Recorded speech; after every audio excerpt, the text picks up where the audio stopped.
အားလုံးမင်္ဂလာပါကျွန်တော်ရဲမထုံးဘလော့ကနေကြိုဆိုပါတယ်ဒီခါပေါ့နော်ကျွန်တော်တို့ပေါ့နော်ခုလာတဲ့ update မှာပေါ့နော် Facebook update Messenger မှာပေါ့နော်သူတို့ရင်တော့ဆိုလို့ရှိရင်ကိုယ်ပိုင် origin လေးတွေပဲရတယ်ပေါ့ခုကတော့ကိုယ့်ရဲ့တက်ပုံပေါ့နော်ထဲလို့ရနေတဲ့အကြောင်းတွေကိုမိတ်ဆွေတို့ sharing လာလုပ်ပေးတာဖြစ်ပါတယ်ကျွန်တော်လုပ်ဖို့လုံနည်းကိုပြောပြပေးမှာပေါ့နော်ကျွန်တော်မိတ်ဆွေတို့အနေနဲ့ Messenger လေးကိုဝင်လိုက်ပေါ့နော်ဝင်လိုက်ပြီးတော့လို့ရှိရင်ဒီ Messenger ရဲ့ဒီအပေါ်ဘားလေးမှာပေါ့နော်တစ်ချက်နှိပ်လိုက်ပြီးတော့လို့ကြည့်ဒီမှာဒီနေရာလေးပေါ့နော်ဒီနေရာလေးမှာကိုက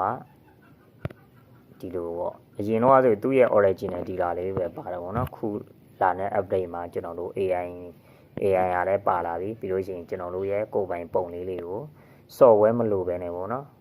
ဒါထည့်လို့ရသွားပြီပေါ့ဒါဆိုကျွန်တော်တို့ထည့်ဖို့ထည့်နည်းကိုကျွန်တော်ပြောပြပေးမှာဖြစ်ပါတယ်ဓာတ်ပုံလေးကိုရွေးလိုက်ပေါ့နော်ရွေးလိုက်ပြီးတော့မိတ်ဆွေတို့ထည့်ခြင်းတဲ့အပုံလေးကိုရွေးလိုက်ပေါ့နော်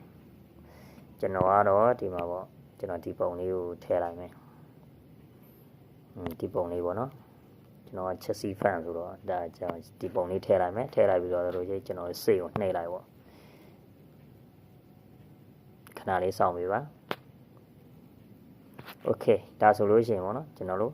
ဘာ software မှမလိုပဲねကျွန်တော်တို့ဒါထည့်လို့ရသွားပြီပေါ့နော်ဒါမိတ်ဆွေတို့အနေနဲ့